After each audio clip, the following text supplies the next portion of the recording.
Hello. Hi, you got... Should I even say it? What? Say it. There was a little bit of a cut.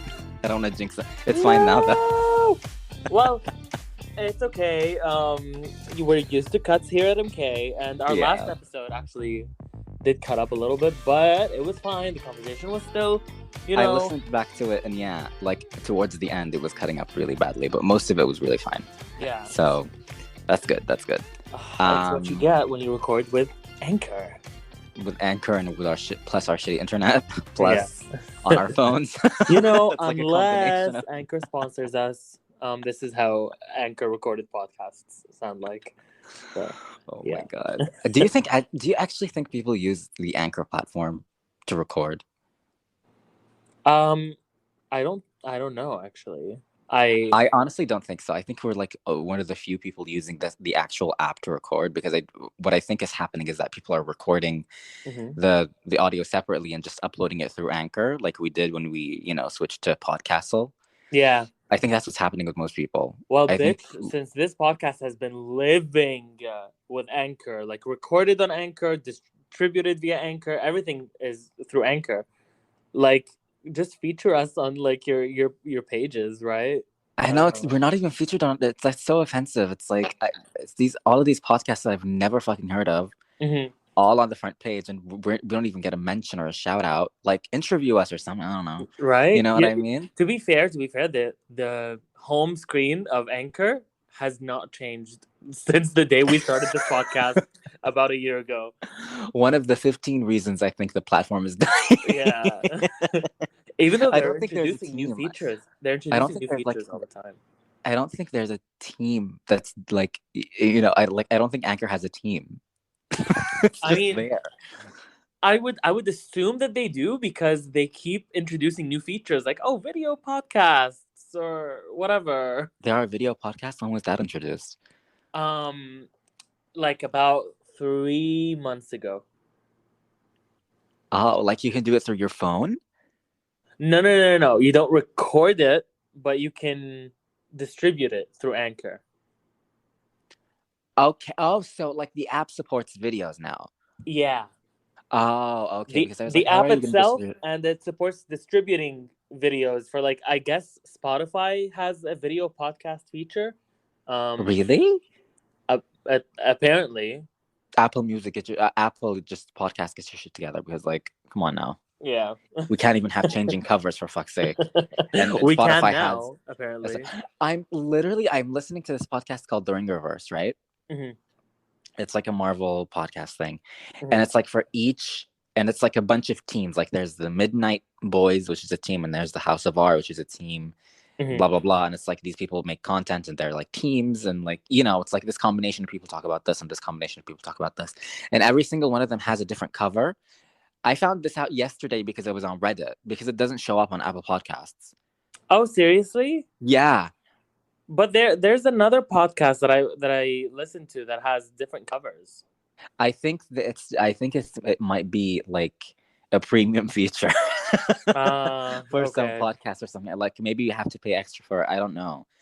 But like the Ringerverse's cover is like literally the one from when they announced the show. Oh my God. Like 2 years ago or 3 years ago. Well, you know what? This is good, because we were about to start spending money on like alternate covers. Yeah. So that's we good. Still might. I don't know. We still might. Who knows? We were like, it was really cute. I don't know. Yeah. How are you? I am doing fine since last week. Again, not much has been going on with my life. Just been, going to classes. I've been really tired. Like, I've had a conversation with you about this in private, that I've been feeling really old this week. I've been feeling a little bit restless. But I'm going to change it. Well, it's about time you started acting your age, so. Oh. Oh. At your big age? Of course you're going to feel old. Let's not. You're older than me, okay? But yeah, I don't know. I need to start doing something with my life, because I've only been going to my 2 classes and haven't been doing anything else, really, other than the topic of today's show, which I'm not sure if I should say and segue into or We'll not. segue into it. I How have you been? The vibes are off today because it's my first day of uni again. Ooh. I didn't go because my schedule is not finalized. I'm still like on the wait list on some classes, and I still have overrides and stuff like that. So I was like, I'm not gonna bother going today. My schedule is probably the shittiest it's ever been. I'm gonna be honest. Yeah, it's bad. Oh, sorry. Go ahead. Yeah. No, what were you gonna ask? I was gonna say, is this your junior or senior year, or is it still in this like weird? It's still in this gray area of like it's technically junior. Okay. It's technically junior year. But like the second half of junior year, but like there's some prerequisites so I can go into senior. It's weird. It's a complicated situation. I have Monday and Wednesday free, but Sunday and Tuesday are 9 to 5. Ooh. Yeah, a full-time job. What about Thursday? Thursday's 9 to 12. It's not bad. Okay. So I 9 to 5. Yeah, that Dolly Parton song was about my schedule, not a regular day work. It was about my uni schedule. 25 years in advance, she recorded that for me. Even Beyonce's self-titled album, 9 to 5 to stay alive, and 9 to 5 to stay alive, all the people on the planet. I've never had days that long in uni ever, so I'm interested to see how it works out. My classes are back to back, so it's not like I'm going to be spending time just chilling. I hate that. So that is good. I'm always gonna have something to do. So that's great. But yeah, 9 to 5 is a little rough. Yeah, it's a lot. I might drop the class that's from 4 to 5. But I have to talk to my advisor about it because I'm like, okay, can I do this later on? I can't do it right now. Yeah, it's like, am I still gonna be on track? Yeah, because here's the thing. Because in my uni, I'm I don't really have a lot of choice when it comes to schedules because I'm studying, I'm studying information systems, obviously, in the business uni, and in the business uni, classes are offered in English and Arabic, and the majority of people take them in Arabic. I'm taking them in English. Oh, period. So most of my classes have a few people of my nationality, but most of them are foreigners or blah blah blah. Wait, question. So, are they two separate degrees? Like, do you get an information systems in Arabic degree and information systems in English degree, or is it the same degree? It's the same degree. No. Oh, okay. But yeah, so there's not a lot of classes offered because not a lot of people take them in English anyways. So I only have one choice basically for each class, which is it's this class. You know what I mean? Part of it is great because it's not a hassle. I don't have to think about it too hard. It's this is the only class I have. It's whatever. It's predetermined. I don't have to Yeah, exactly. Yeah. But part of it is you end up in a situation where it's my only choice is this 4 to 5 p.m. class. You know what I mean? Yeah. So yeah, it's been interesting. This is my first time ever in uni that I've had 2 free days, which is really exciting for me. That is really good. Yeah, Monday and Wednesday. Great, actually. Just I get to rest after the full-time job. Yeah, and that probably means next semester you'll probably have 2 days off again, or maybe even 3 days off. It depends on how the courses are laid out. I don't know. Wait, so how many classes a day if it's 9 to 5 back to back? Is that 3 classes or 4 classes? 5. 5 classes a day? Yeah. Oh my god. Well, only on Sunday and Tuesday. And Tuesday, yeah. Well, that's still a lot, babe. I know. I didn't take last time I took 5 classes a day was in freshman year. I know, but I had to do it. And it's not in freshman year. I also, when I was still in engineering, I didn't have 5 classes a day, but I did have a day where it was 10 to 5 because I had a chemistry lab that was 3 hours at the end of the day. So I have a little bit of experience with that, but not as many classes. So I'm really scared, but we'll see. Good luck. I'm really. That sounds like a lot. It is a lot, but I'm really grateful that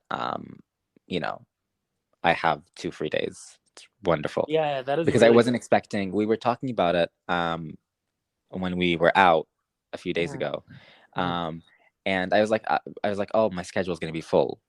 Like I'm going to have to go every day. I mhm. wasn't expecting it to end up this way.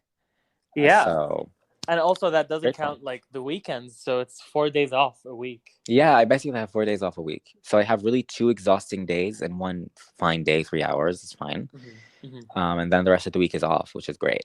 Really, Period. really great. Yeah. Period. Good luck. I mean, like, it's Thank the you. hustle. The hustle is catching The up. hustle's real. The hustle's real. Yeah. He's trying to finish up. You know what I mean? Finish up. Ah. I say that while like literally not taking any summer classes because I didn't feel like it. Mhm. I I mean, could I have don't taken blame like you. 3 summer classes, and like my schedule would have been completely different. But like, Mhm. who cares? Same. I mean, if I completed my summer courses, I would have been graduated by now. But I really didn't feel like going with it because it was every day for 2 months. Like it Oh, was a lot. It was a lot. yeah, I get Yeah. you. Hi, Hey. Okay. Now it's good. is it good? Okay, good. Yeah. Screw Good, you, good, good, good, good, Anchor. Oh my God. We were just whatever. good. No, no, listen, this is good because we can segue into the thing because like I'm not sure where we were going with the conversation, but there was no Mhm. segue. So it's Yeah. like the technical I can go back difficulties to helped my us with the segue. segue. I can go back to my segue. Yeah, sure, yeah. Yeah, so I've just been taking 2 classes a week, Mm. and I have been doing nothing in my week other than getting myself back into playing video games, which, Yay. Which which you've ditched for like 5 years. not really, babes. I played through Kingdom Hearts and Every some single other game stuff. except the first two, Yeah, which is one Chain of Memories you didn't touch. Well, you touched one, you got to a Maleficent boss fight. Y'all, this clown couldn't beat Maleficent. Tragic. bitch, Um, fucking try with these shitty controls, okay? Kingdom Hearts One is not a good game. I am so sorry. just because you don't know how to play it doesn't mean it's not a good game. It absolutely means that it's not a good game. Um, y'all, I am so happy that we're finally talking about video games here because Fucking finally. It's our main video shit. games. Mm-hmm. It's my main thing. It's all both of our main thing. Like this is Mm-hmm. it. We've Video mentioned games video is the reason that me and Khalifa became best friends. friends. Yeah, Yeah. we bonded through video games. So like it's great that we're finally talking about it. Um I've mentioned this like a couple of times on the pod, like, oh, that like I'm a huge gamer, blah blah blah. Mm-hmm. I don't think people realize to what extent. Mm-hmm. I am very attached to video games and I play them all the time. Um I've finished now, I just updated, I finished 89 games this year so far. Period. Period. I'm hoping to make it to 100 again. Um because I finished 120 last year and I finished 160 the year before. Ooh. Which was like in the middle of the pandemic, Mm-hmm. 2020. So it's like I Mm-hmm. had a lot of free time. Yeah. Um, and then we still had the like lockdowns going into 2021, blah blah blah. Not as much free time, but I still had a lot of free time. And then this year it's back to normal. Mm-hmm. But like I still managed to get to 100. Anyways, yeah, sorry. It's just I'm really I really love video games. I play a lot of them. Y'all, I even play Khalifa some is shitty ones. the video game guy, okay? Like, Yeah. before meeting Khalifa, I used to play video games extremely casually. Like, okay, I'll pick up a game if it does look cool, whatever, Mhm. blah, blah. But after meeting Khalifa, Khalifa's so much of a gamer that it made me more of a gamer. That, like, oh, I want to start playing more games so I can have more to talk about with you. And, like, Yeah. like, it's just so fun, especially since discussions with you are generally like generally so fun. Yeah. Uh, Why do you think so? I don't know. You have, I think you have an interesting way of seeing things. Like it started with um, Glee and Pretty Little Liars, Mhm. and the way we used to discuss those two shows, and how Yeah. you were like, well, you were critical, and you were one of the first people that I met that was critical about things. Yeah. Does that make any sense? So Yeah, I get you. it kind of like flipped my world upside down. It's like, oh, I can see things in a different way, you know, because I used to be the type of person that would enjoy anything I watch and anything I consume because I just Yeah. don't put any thought into it, you know. Khalifa, I genuinely used to not put a single thought into the media that I consume. Listen, I enjoy talking stuff. Like, I've noticed, like, I enjoy talking about stuff with you too, because I've noticed, like, whenever I talk to stuff about people, especially people here, it's like, oh, I liked it, or oh, I didn't like it, and there's no conversation. It's like, okay, why did Exactly. you like And it? it's so frustrating. You know what I mean? Even with like mutual friends that we have, it's like it's not really, you know, because they're up our alley. Yeah. But nobody really delves deep into media like we do, Mm. which It's like, is oh, always fun. I liked. It's like you tell some like, for example, we just watched a movie or something, and you're like, oh, that was great. Like, do you want to talk about it? Like, no, it's good. Let's move on. You know what I mean? It was good. You Yeah, know what I yeah. mean? It's like, Mm-hmm. I like talking about stuff. I like having conversations about stuff. Mm-hmm. And when it comes to video games, I hate that, like, for so many people around the world, video games just means Fortnite and like, you know, stuff like that, where it's like it's Mm-hmm. such a huge medium. Like, thinking that video games are like Fortnite and Call of Duty is thinking that movies are just Marvel stuff. You know what I mean? Mm-hmm. It's Yeah. like there's so much more. It's so deep and it's so complicated. And the reason I enjoy talking about video games so much is that some of them are so long and there's Mm-hmm. so much to do and there's so much to say and there's so much to talk about. Oh, Like, I'm absolutely. talking, like, there are games that are 40, 50 hours long. You know what I mean? And it's like, you really just get lost in their worlds. I don't know, like, none of the other mediums hit quite like video games. I don't know why. Oh, It's I think it's like absolutely. a Absolutely. mixture of like the interactivity and like the length and just, I don't know. Like, you have to be in the zone to play a video game. You know what? Like, there are video games Oh, you can play while absolutely. you're just doing other stuff, but like, you know, for something like, for example, The Last of Us, it's Mm-hmm. like you really have to be connected to play it. You know what I mean? It's like, and you're Yeah. in the story, you're controlling the like, it's, I don't know, like, none of the other mediums really have that. I don't Yeah, know. yeah, yeah. Especially as we're both lovers of, you know, the narrative of it Mm-hmm. all. Mm-hmm. We video games hit like they itch a specific spot that nothing else itches Mm-hmm. because you're in control. Especially like with video games where you get to choose your own path, blah blah blah. Yeah. You get to really feel like you are the main catalyst of the story of the game. Yeah. Yeah, and it's such a nice It, feeling. yeah. Even if you're not Mhm. necessarily the main character, it's Mhm. still like, it feels so personal. Like, I've heard this complaint about, we're just gonna start talking about video games because why the fuck not? I've heard this complaint about, and I've always hated this complaint about, Mhm. like, stuff like, you know, games like Life is Strange, or, you know, the Telltale stuff, Walking Dead, Wolf Among Us, Tales from the Borderlands, stuff like that, which is like, oh, your choices don't matter. The ending's still the same, and it's like, who cares? Mhm. Like, that's not what matters At least I to got the me. illusion of being part of it, you know? It's not even the illusion. It's just like, okay, I'm now at the end of, you know, at the end of Walking Dead, but like, in this playthrough, like, Kenny was my friend. You know, Mhm. person's playthrough, Kenny hates Lee. You know what I mean? So it's like, Mhm. that Mhm. smaller stuff is what matters to me. You know, the little relationships, the little, you know, lines of dialogue that change, stuff like that. Who, like, how different characters react to what you have said. Do you know what I mean? It's like, even if the ending is still the Mhm. same, and I prefer, honestly, if the ending is still the same, because that leads to a stronger ending. Yeah. Because when that's not the case, you end up with something like Life is Strange 2, where there's like 15 endings and none of them are good. Excuse your mouth. Mine was really good and made me cry. Which one did you get? Spoilers for Life is Strange 2. Oh my god, spoilers for Life is Strange 2. I got the one where you go to jail. Yeah. Yeah. That's the one that I got. That's one that I got too. And it was really good I think we to have me. different definitions of what good is, but sure, it was fine. To me, I loved it, Um, and I was crying, and I was like, "Okay, this made the game for me." to me, the endings of Life is Strange 2 felt like the very obviously non-canonical ending of Life is Strange 1.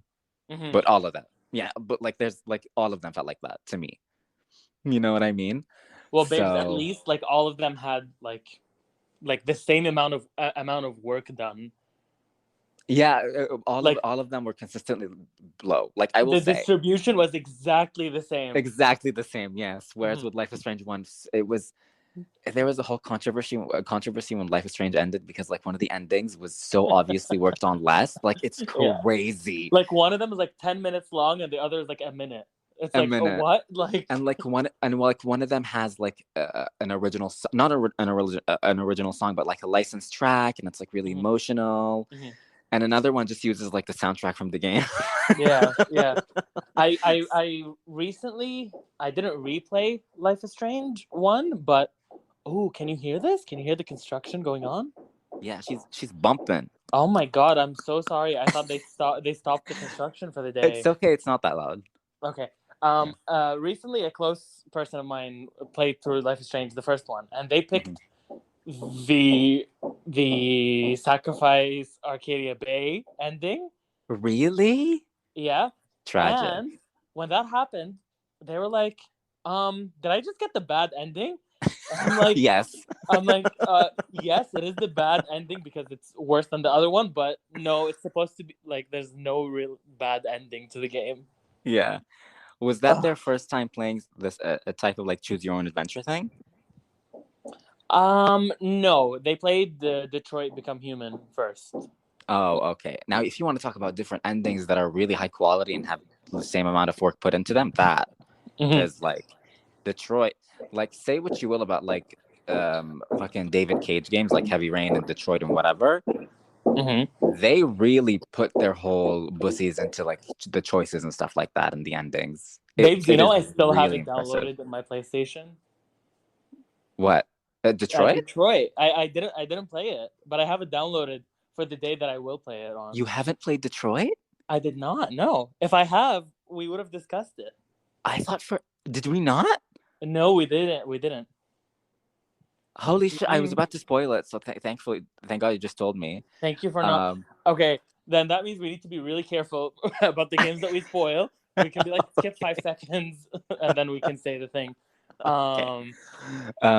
Yeah. I want to ask you something. Oh, sorry. Yeah. No, go ahead. No, I was gonna ask you. For you, what was the video game that when you were playing, you were like, "Oh my god, this medium is for me." Like, you know the answer to this, but thank you for asking it on the pod because, like, to let the peeps know, this video game is also my favorite video game of all time, and there's always like a certain level of embarrassment when I tell people that this is my favorite video game of all time because like I'm such a champion of like the video game art form and how original it is and blah blah blah, and my favorite video game of all time is based on a comic book. Like set in the world of a comic book, of a really popular comic book that has a very popular TV show called The Walking Dead. And it's always so embarrassing when I tell people, oh, my favorite video game of all time is The Walking Dead, the Telltale series, season 1. Because yeah, like I played that. So for those who don't know, it's not really like, it's not what it sounds like. You don't shoot zombies or whatever. It's like a story-based, decision-based video game. Like you're this person called Lee, who was on their way to jail, and the opening scene of the game, and you're in a cop car heading to jail, and then the apocalypse happens and all hell breaks. I'm sorry. What did you break? I'm sorry. I was charging my phone through a power bank and I dropped it. I'm sorry. Okay. So, you're so nasty. Why? So yeah, you're in a cop car heading to jail, and the apocalypse happens, and all hell breaks loose. Then you end up with this little girl called Clementine, and then you have to take care of her and stuff like that. It's not like there's basically no gameplay. It's just like an interactive story. You get to walk around, you get to talk to people, you get to choose what you want to say, but like there's no game really. And it's my favorite game of all time. It's my favorite piece of fiction ever. Period. Yeah. Now there are a lot of games that are of that nature. What makes The Walking Dead special for you? I think there's a lot of bias there because it was the first one one of those that I played. It was the first decision-based game I've ever played. Well, that's not true. I played Heavy Rain before Walking Dead, but Heavy Rain's like big budget, and you don't really get to choose dialogue. It's weird. But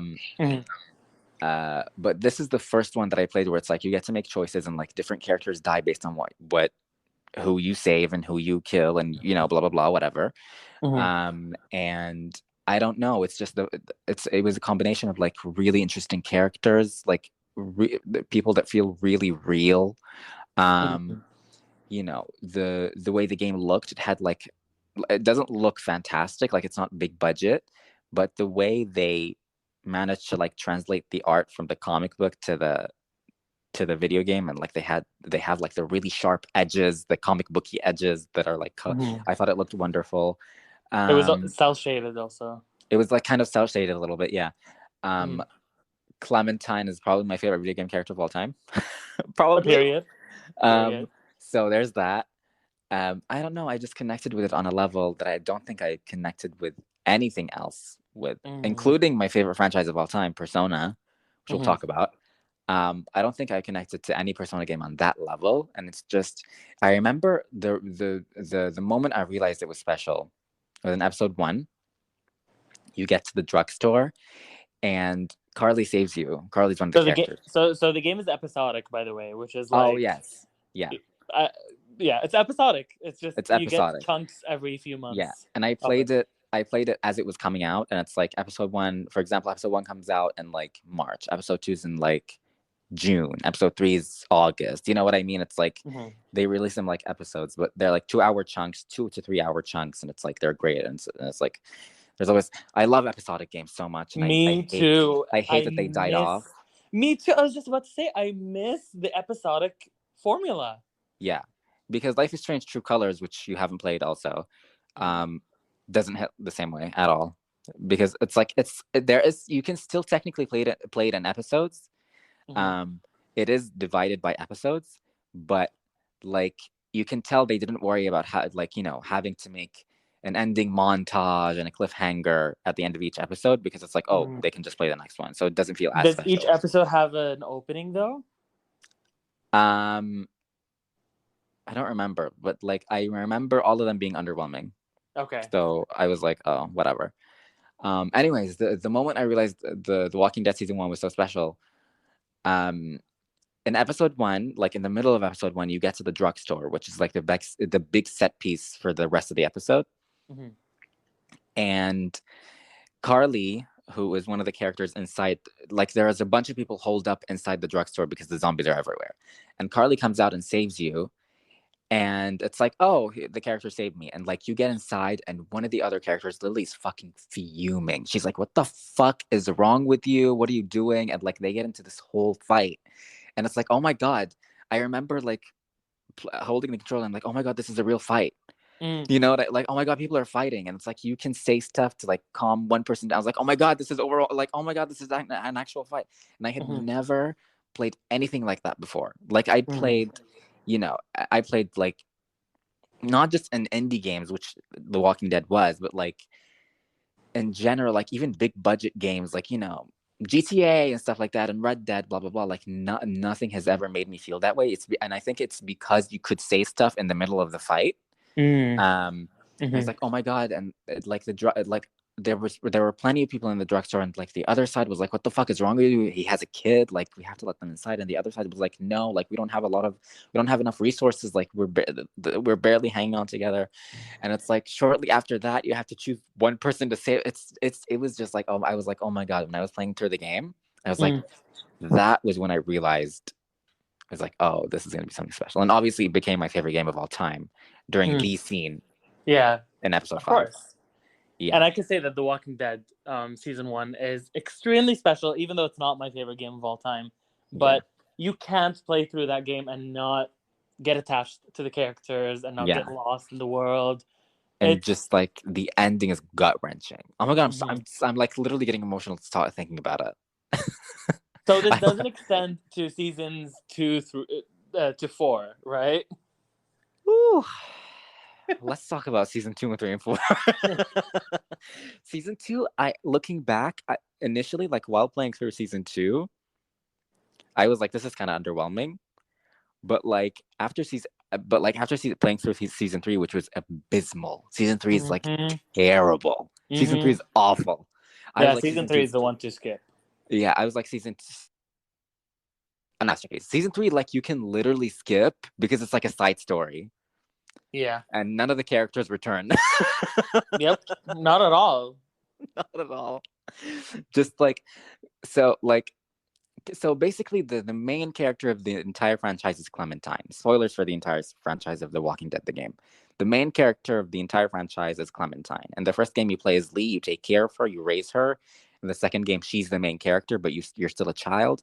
In the third game, Clementine is a side character, and you're playing as someone named Javi. And in the fourth game, she's the main character again. She's the playable character.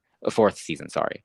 I genuinely thought season 4 was great. Like I thought, like Me it was a great, too. it Me was too. a great finisher. Season 4 ate. Yeah. That finale ate down. Yeah, and it was a lot, and especially after season 3, which was awful and just like nothing. Just season 3 was just terrible, and what they did with the season 2 characters, oof, it was bad. It was disrespectful, honestly. The fucking Season 3 car was crash? Are you offensive. kidding me? It was offensive because okay, so The Walking Dead season 1 ends in the same way, even though like your choices impact the story, it ends in one way. Yeah. But season 2 of The Walking Dead has like 3 radically different endings, and it was so exciting witnessing it in real time, because it's like, okay, how's season 3 gonna start? Yeah. And season 3 happens. The way they solve it is it's a time jump, and it's enough of a time jump where the place you end up in season 2 doesn't matter anymore, because you're put straight back into the conveyor belt. Yeah. And it's like logistically it makes sense because it's impossible to build 3 completely different games based on what you got in season 2. Like that's not viable. That's completely understandable. But the way they did it is just like at the end of season 2, you end up with one of the characters, basically. You either end up alone or end up with Molly. I think was her name Molly? Jane, sorry. Molly's was the one from season 1. From season 1. You either end up with Jane, who's this like, badass, like stereotypical badass female character, or you end up with Kenny, who was with you in season 1 and was like kind of like a father figure, another father figure aside from like the guy who was your father figure in season 1, who at the end of the first game sadly gets chopped. No spoils. We said spoilers for the entire franchise of The Walking Dead. The way they handle that in season 3 is that they show if you end up with Jane. I was meticulously talking about it not to spoil, so people can play it. I said spoilers. Sorry. Fine. Do what you want. The way they do it in season 3 is that like it's so fucking out of pocket. Like in season 3, Clementine's alone. And it's like, why is she alone? And then they reveal what happened to the other characters you ended up with in a flashback. And listen, I'm not gonna reveal what. Like, if y'all want to play it. But like, I was upset. It was upsetting. It was like, a lot. Both of them were as bad as each other. Yeah. Oh, for sure. For sure. The thing is about season 3, it is almost completely a separate story that doesn't follow any of the characters from the first 2 seasons. Clementine is there as a side character, but there's no progression there. Like, you don't find out what happened to her life. You don't find out where she went. You don't know what's happening. And season 4 comes and ignores season 3 completely. So completely. I fully thought that like Javi and the gang were gonna show up in season 4, but I was so thankful because I don't like any of those characters. Me too. I'm thankful too, but I wanted them to show up just so like my experience with season 3 could be worth it. Was it for not? Yeah. And there is one thing that carries into season 4, which is AJ, but that's it. But like that's from season 2 also. Yeah. So you can like make the connection without playing season 3. But yeah, the final season was brilliant. I think final season was great, and like it was like a torturous journey because like the game got canceled in the middle of the season, Mm. and then they brought the team back together to make it was wild. It was a wild ride.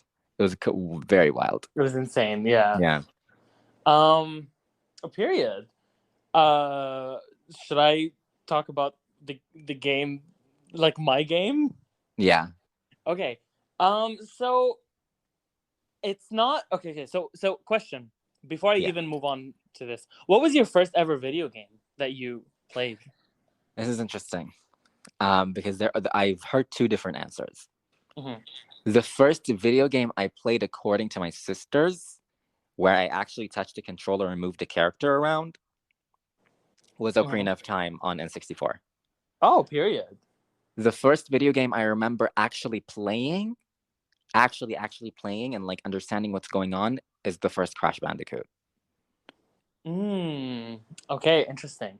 So Yeah. for me, my first game, okay, also two answers, because the first game that I kind of hazily remember like picking up the controller and playing was Spyro.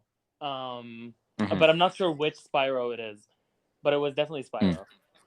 It was on the PlayStation 1.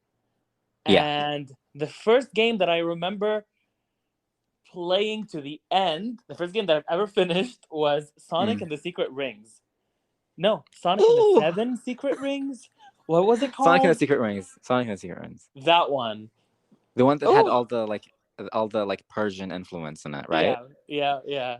Oh, no, like bottom 3 Sonic games. I'm so sorry I had to go through that. Yeah, but it was my first Sonic game and I loved it. And then when I experienced other ones, I was like, oh, that one was shit. that was bad. Yeah. But my first video game that actually got me into gaming and made me fall in love with the medium is The Legend of Zelda: Ocarina of Time, the 3D remake on the 3DS. Oh my god, Ocarina of Time is really special to me. It's not nearly my favorite game of all time. Sometimes I think it is, but when I think about it, I don't know if it's my favorite game of all time. It's got a lot of problems. It has a lot of problems, but a lot of sentimental value. Yeah, I just loved it because it was one of the first. It was the biggest game that I've played at the time, because before that I would have like I was just playing, Sonic and the Secret Rings, Sonic Unleashed, fucking Wii Fit, Wii Party, like Wii Sports. You were obsessed with Wii Fit. I was obsessed with all the fucking party games. I literally don't know why. I was obsessed with all the party games, Khalifa. Oh my god! Like the main reason I bought Sonic and the Secret Rings is because it has a party mode in it. Great. Listen, anyway. No, the party games on Wii kind of ate. They ate. They really did eat. I can't lie. I can't make the music not bop. You know what I mean? Like period. Yeah. The Wii party ate. So I was all up in like that casual field of Wii games and DS games. Like on the DS, I remember the games I played on the DS were Nintendogs and Kim Possible. There was a Kim Possible game on the DS. You have to have played a Mario game, right? Oh, I did play a Mario game. I played Galaxy, but I never finished it. I only played like the first few levels of it, and I was like, "Oh, Sonic is cooler." And then I took out Galaxy and I threw the disc and I put back Sonic and the Secret Ring and replayed it. Galaxy is literally one of my favorite games of all time. No, Galaxy is amazing. Galaxy is amazing. But I pretty much had trash taste. I played a lot of trash games. Yeah. So I think Ocarina of Time is the first, I would say loosely, prestige game that I played. Hardcore. Hardcore game. Hardcore game, yeah. Yeah. Like a game with actual effort put into it. Yeah. And I just fell in love because I was part of this like massive adventure. And, I was a kid at the time. And, when you're a kid, you don't feel like you have any power. You feel like no one really listens to you and blah, blah, blah. And in Ocarina of Time, you play as Link and he's a kid and people don't really believe you when you tell them stuff like, hey, the world is about to end. And they're like, What do you know about it? You're just a Yeah. kid. You're Yeah. not allowed to go to certain places because you're a kid. Blah blah blah blah blah blah. Mm-hmm. And then the biggest twist of all time for my 10-year-old mind or 11-year-old mind, you turn into an adult, and then Yeah. the entire like the rules of the world changes, and Mm-hmm. the rules of the world change. I'm sorry. Um, and There's a really great moment in Ocarina of Time, and there's no lead up to it, and it's Mhm. intentional. Where it's like when you first turn into an adult and you leave the church and you see the town and it's like fucking dead It's dead, and like scary. It's bitch. really it's a moment. It's a moment Because for by sure. that point, I thought I had finished the game. You Yeah. experience a good chunk of the game, and then Mm-hmm. you're put into a room where you have to pull a sword, and then plot twist, you pull out the sword, and you go to sleep for 7 years. You become an adult, and you're experiencing the world now in a distressed state. Like it's like not Mm-hmm. apocalyptic, but it's dark. It's scary. There's a lot of like scary creatures going around. Blah blah. Yeah. Anyways, I remember um not wanting Ocarina of Time to finish. I played through the entire game, and then before heading to the final boss, I read a walkthrough of the entire game, so I have everything to have before Mm-hmm. going to the final boss. Because I just didn't want the game to end. And when it ended, I remember like it was one of the first post game depressions that I ever experienced. Yeah. Yeah. Um, so yeah, Ocarina of Time is really special to me. Yeah. For those who don't know, post Mm-hmm. game depression is a very specific feeling, which is like it's not necessarily like you feel like I didn't feel any post game depression from The Walking Dead because I was depressed because of what Yeah. happened. But like post game depression is very specific to like games that are longer and games that you really spent time with. Mm-hmm. And it's like when they finish, it's like, oh my god, this part of my life is gone. This happens a lot with Persona games, Yeah, um, absolutely. which are like, can I segue? You can segue to Persona, yeah. Yeah. Do you have anything else to add about Zelda? Um, I'll go very quickly. The Yeah. Legend of Zelda series is so fucking special to me, and I love it. And Breath of the Wild, you are not seeing heaven. Yeah. Um, yeah, I just love that franchise so much. Yeah. And yeah, I don't think I've played through any Zelda game that I didn't enjoy, even though some of them are a lot better than others. Yeah. Zelda used to be my favorite video game franchise too. It's the Mm-hmm. franchise we bonded over. It's still really, really special to me. Mm-hmm. Unfortunately, Breath of the Wild came out and like wrecked the cottage, wrecked This the is one of cottage. the most unpopular opinions that we have, but This is probably my most unpopular opinion of all time when it yeah, comes to me video games. too, me too. Yeah, We both are not fans of the changes that they made to the Zelda formula in Breath of the in Breath of Wild. the Wild. I was Yeah. like, we can have a whole episode on it. I don't want to get too into it, but like, it should have been a new IP. Mm-hmm. That's what I'm saying. Absolutely. Absolutely. Um, Or at least a Persona. sub series. Yeah. Persona. Persona. Wow. Where do I even begin? Persona. We both love Persona, so we can have like a lot of input here. Mm-hmm. The first I love. Persona game. I only experienced half of it, so you have the other half. True. I mean, you only experienced Two. on one full game. One full game.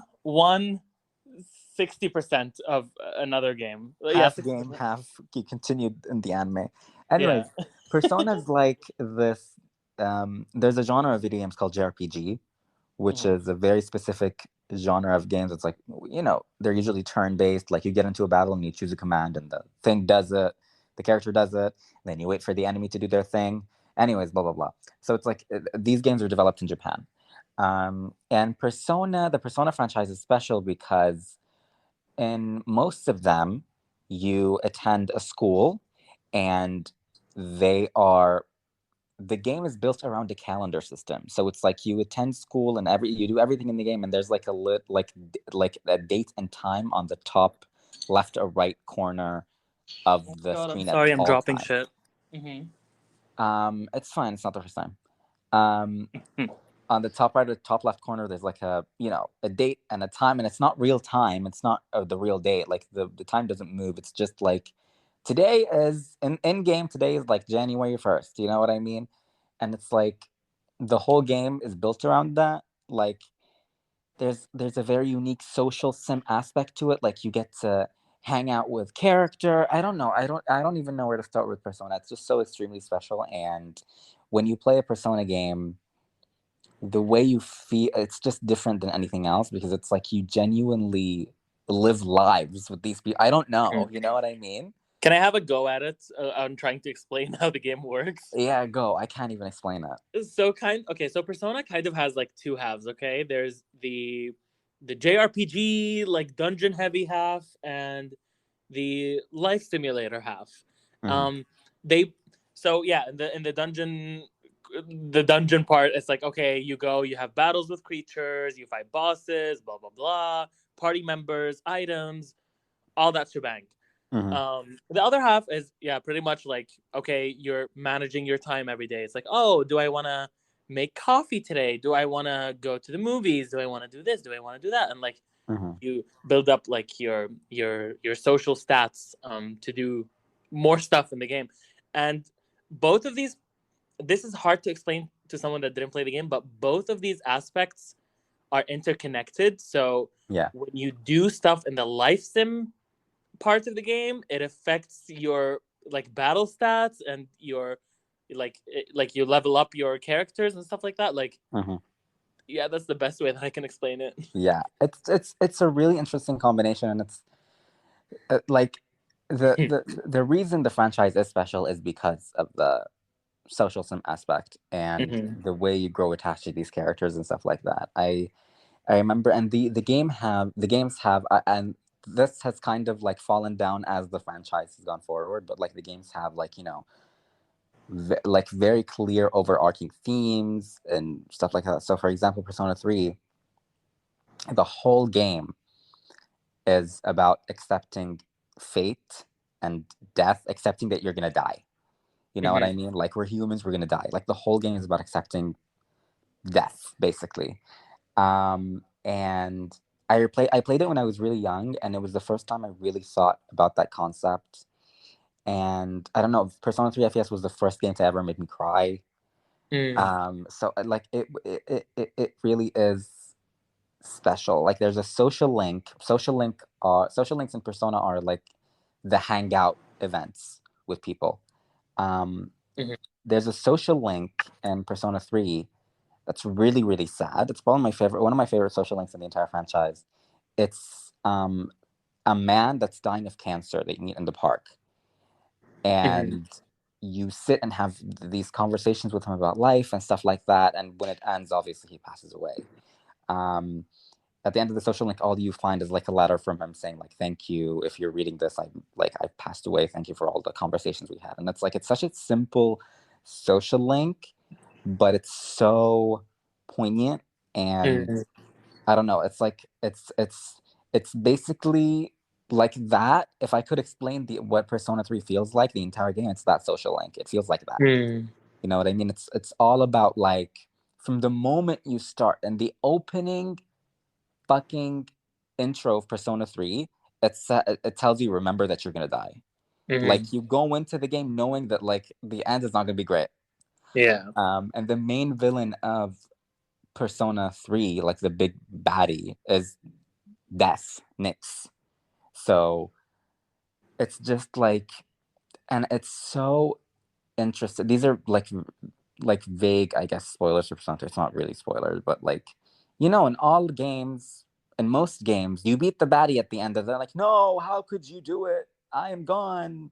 Mm-hmm. How did you defeat me?" It happens all the time in JRPGs and like even normal games. It's like impossible.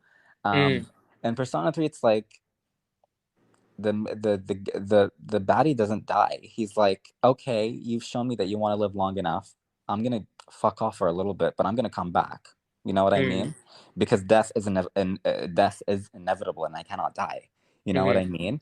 Mm-hmm. Death will come for you whether you like it or not. Just because you fought it for, you've bought yourself some time. It doesn't Yeah, you just mean delayed it. you Yeah. just delayed it. But I'm coming. And he's like, bye. And Mm. like, there's no, you defeated me. Blah blah blah. He's like, okay, I get it. I'll come back. Bye. Mm-hmm. And it's like it's so I never played something that had that ended like I don't know. It's just like the vibe of Persona 3 is so completely different than anything else I've ever played. Mm-hmm. That it's so special. And obviously Persona 4 is fantastic and Persona 5 is fantastic. And Persona 2, the two Persona games are incredible. Persona 2 games, because it was a duology. Persona 1 is garbage. Yep. If you ever want to get into Persona, don't play Persona 1. It's not great. Mm-hmm. Start with 2 or 3. Those are the best starting points for sure. I will say something that makes the Persona series extremely special is there is an overarching narrative of the entire game, but every single character has their own story that they're going through. And it's one of those things where it's like, okay, you hear it and it's like, oh yeah, of course everyone's going through their own thing. But the things that each character is going through, like in their personal lives, doesn't even affect the main story of the game. It's just something that's happening, and it feels like real life because you're hanging out with these people, you're finding out their secrets, you're finding out what they're going through, and it's almost like 20 different stories in one game. It's insane. It's written now. Not all of them are as well written as each Oh, other. absolutely. But they do it in a way where it's like it doesn't really affect the main. Aside from Persona 3, which I think is really interesting, they do these side stories where like they don't really affect the main plot line, but like if you love this character, you want to learn more about them. So like in Persona 5, for example, there's a character that has one of the party members, one of your best friends, is being forced to marry someone. And it's like she's dealing with she's dealing with her own shit. It never comes into play in the main story ever. But it's like if you do her social link, if you hang out with her, she's like, oh shit, I'm being forced to marry this person and I don't know how to do it. I'm not really like, I don't really, it's just like it was an arranged thing, blah blah blah, you know what I mean? And it's like it really goes on. And it's like all of the characters are like that. All of them are dealing with their own shit. You know what I mean? And honestly, also, I like that it gives you the choice. If there's a character that you don't care for, you can just not hang out with that person and not even interact with them. You know, and it's like, okay, you're not gonna deal with this person. Yeah. And it's like you can choose to not even have them in your party. If you go into the dungeon, if you don't like them that much and find their voice grating or whatever, you can like just not include them in the party while going to a dungeon. You know what I mean? So it's like you get a lot of choice and stuff like that. It's giving me with Teddy in Persona 4. Same. I completely fucking ignored Teddy. And Persona, what I find is interesting, I didn't do this in Persona 5 because switching out characters was so easy, but in both Persona 4 and Persona 3, and even Persona 2, I always stuck with the original 4. Oh! Always. Period. Yeah. So in Persona 3, my main party was the MC, Yukari, Junpei, and Mitsuru. And in Persona 4, my main party was Yu, Yosuke, Chie, and Yukiko. Oh, period. All for Persona to the end of the 4, I immediately got rid of no, not Yukiko. Yukiko stayed because she's like the healer, right? Yeah, she was the healer, yeah. I think I got rid of Yosuke immediately, and I replaced him with Kanji, and that was like my party. Yeah. For Persona 5, switching out characters, they introduced the mechanic so like you can switch out characters in the middle of battle, and it's like, oh, this is just I'm swapping people in and out. So I didn't really have a set party in Persona 5, which I think is interesting. But yeah, I kind of did have a set party. It was Haru for sure. Yusuke always stayed in my party, and Makoto, and the MC, of course. I think I had An always with me because An was also a healer, right? Yeah, but I chose Makoto to be a healer. An is one of those characters that I didn't like, so I just put in the back burner, and I was like, drag I'm on. not gonna interact with you. Khalifa, in my first playthrough of the game, my social link level with An was like at level 3 at the end of the game, and it was like I did not like her. I didn't want to hang out. Social link is so fucking boring. It's so boring. I actually liked it when I replayed the game. It's whatever. It's about like modeling or whatever, and she has this like rival. Who cares? I do think from the main party, Haru has the best one. The social link? Yeah. Haru and Futaba as well. Yeah. Although I think in the main story, An easily had the best arc. Oh, for sure. For For It sure. had like the most well planned, the most meticulously planned. It was also the first one. Yeah, it was like, yeah. If Yeah, we're not counting Maruki. Persona 5 slash Persona 5 Royal, the re-release with extra stuff, Mm. is up there with one of my favorite games of all time. And yeah, I said I wasn't sure about Legend of Zelda: Ocarina of Time. That's up there as well. I have Zero Escape Virtue's Last Reward up there as well. Oh my god, I want to talk about all these things, but we don't have time. Oh my god. Okay. I'm just listing like my top games of all time. You can I'm list yours saying as well. I want to talk. I want to keep talking about video games. It's so fun. Yeah, right. We might do another episode talking about video games. Who knows? This might be like a sub series. We might. Yeah. Yeah. I Persona 5 Royal / fantastic game. I don't think it's as good as Persona 3 or 4, maybe even not as good as 2, but it's also really, really fantastic, and I had a wonderful time. Persona 5 was a game I looked forward to for 9 years. I was excited. I was hyped for it for 9 years. It was my whole personality for like 5 years. I'm like, I am alive because I want to play this game. If this game did not exist, I would be dead. Like, I was like, this is the reason I'm living. And it came out, and I thought there was no way in hell that it was going to meet my expectations, and it came out, and it did. And I'm really, really grateful.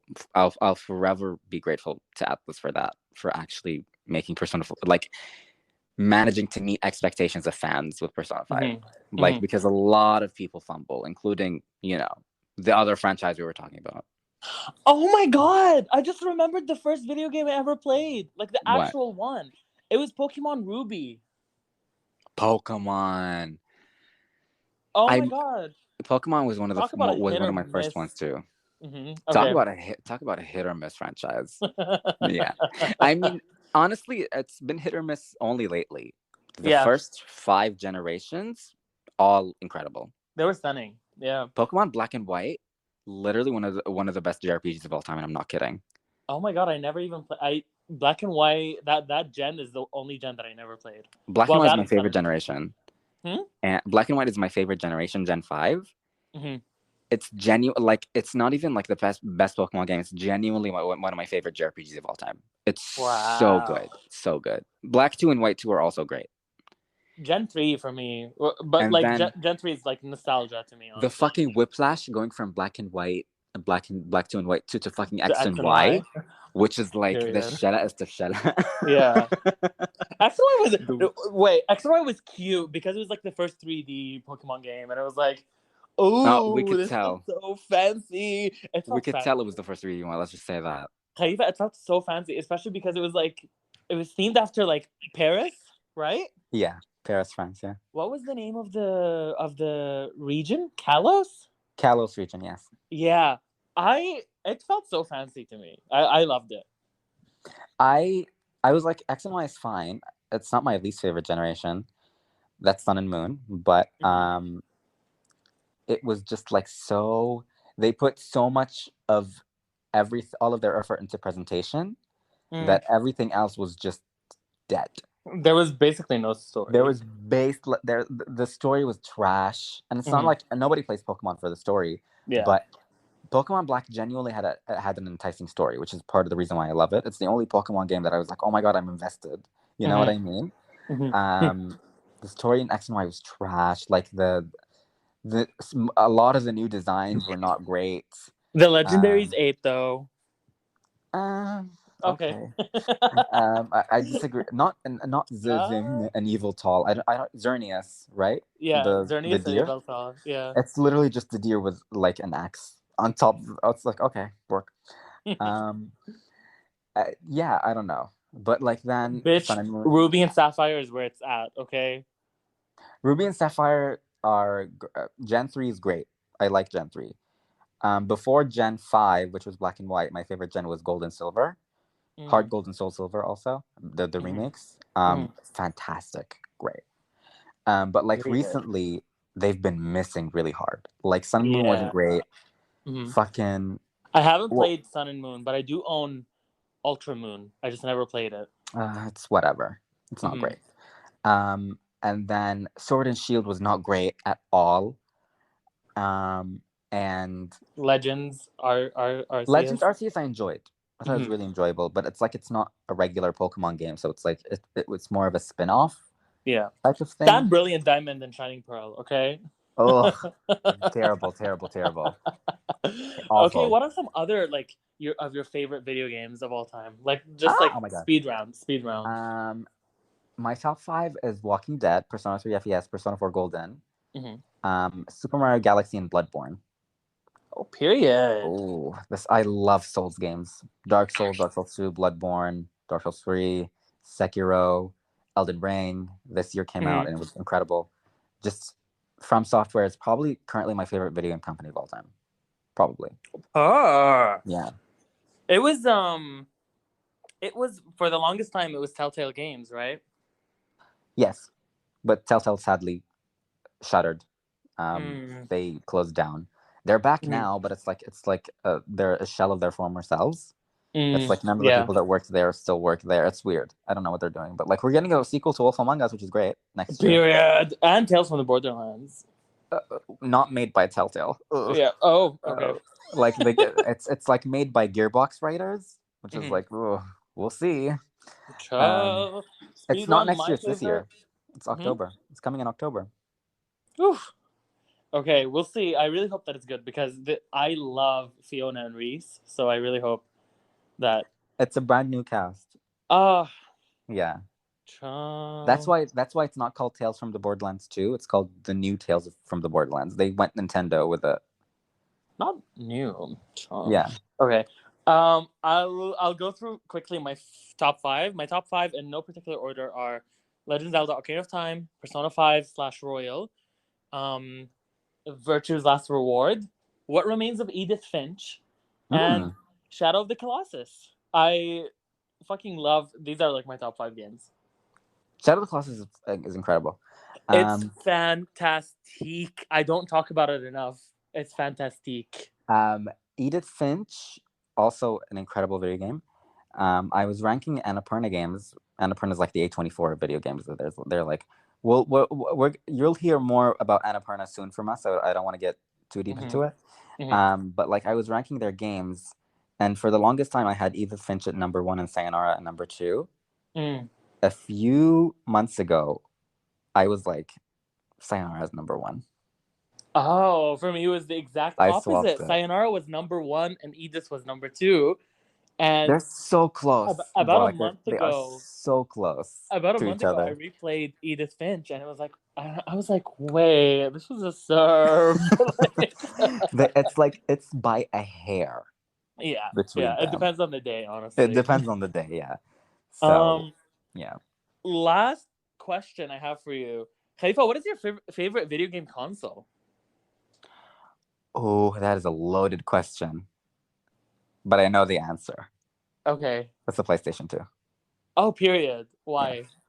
Yeah. I think it still has the best library of games out of every single console I've ever owned. It has the most diverse library of games. It has the most library with the weirdest shit in it.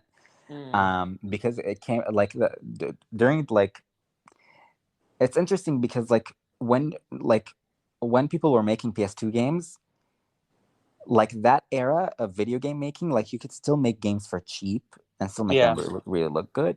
Once we transitioned into the HD era, making video games got crazy expensive. Oh, absolutely. And like absolutely, with that came the lack of creativity because people were afraid to be creative and like the game's flopping.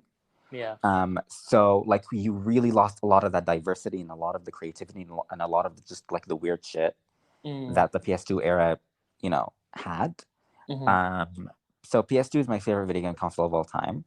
I also really love, and this is interesting because I don't think I've ever told you this. I think I love the Wii. Really genuinely about that console. Yeah. And then number 3, I would probably have to maybe put PS4 because I think a lot of the creativity that was lost with the PS3 generation came back in the PS4 generation, and like we got a lot more weird shit, a lot more colorful shit, a lot more, Japanese devs were finally getting the hang of like creating games again. And so like there's a huge Japanese catalog on PS4. Yeah. And it's just I think it's just like a great console, and probably Switch is around that area as well. Oh, period.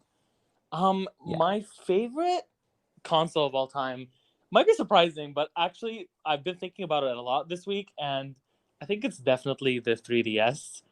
Are we counting handhelds? Oh, we are counting handhelds, yeah. Let me tell you about the PlayStation Vita. Oh, period. Period. Let me tell you about this. Come on, Minority.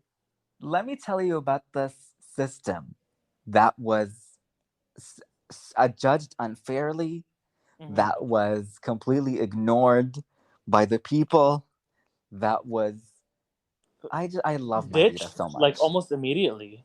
Almost immediately, nobody gave it a chance. I love the Vita so much. I genuinely think design-wise, it's one of the best-looking handhelds of all time. Oh, for sure. The Vita was fantastic. It felt amazing. It feels so premium. I don't know. Like when you hold it, it feels so premium.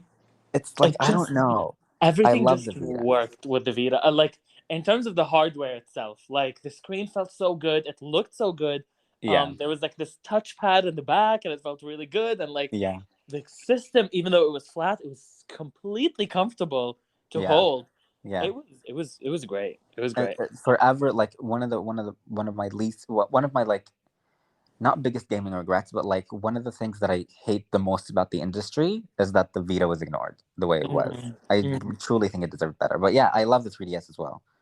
Yeah, I love the 3DS so much because for me, the 3DS is what, obviously, I played Ocarina of Time on it, and it was the perfect middle ground of casual brain dead games and actual serious, like, like hardcore games as well. And the library on the 3DS is insane, not even counting the backwards compatibility with the DS. Yeah, great library. Insane. I love the 3DS. My number 2, I would put the PS4 at my number 2 because, as you said, this era of gaming got interesting again, and it was like, okay, we're moving on from, just usual run of the mill. Like we're getting more artsy, we're getting more weird. Yeah, it was cute. And it's also when indie games really blew up. Like indie games blew up during the PS360 era, but like when they started being like really big budget and like really good looking and like stand toe to toe with AAA games was the PS4 generation. It's like I remember there was like during the Game of the Year, one of the Game of the Years, like it was God of War, Red Dead Redemption. I think it was that year, and then at the end of that was Celeste. It was just there. But it's also like, Celeste stands toe to toe with fucking Red Dead Redemption 2 because it's just as good. You know what I mean? So like, the indie scene really blew up during the PS4 era. Absolutely, for sure. Absolutely. I would put the Wii up there as well. I really liked the Wii. Me too. Yeah, the Switch would be up there as well. I think we have the same tops, but I would like the 3DS is number 1 for me. Yeah. We are running out of time. I was gonna ask you for your game of the year for every year, but I don't think we have enough time for that. We can do rapid fire. Okay, yeah, go ahead. What year should I start? Wait, let me see. I have a list of all of the game of the years, and this list starts with 2007. Or do you want to start with? Do you want to start with 2010? Let's start with 2010. Okay. So 2010 Super Mario Galaxy 2. 2011 Dark Souls. 2012 Walking Dead. 2013 The Last of Us. 2014 I think it was Bayonetta 2. Okay. It's either Bayonetta 2 or Dragon Age Inquisition. 2014 was a really rough year for video games. I remember that. It was definitely really bad for everyone. 2015. What came out in 2015? So Tales from the Borderlands came out that year. I think Bloodborne or Uncharted came out. Bloodborne. No, Uncharted was 2016. Bloodborne. 2015. Yeah.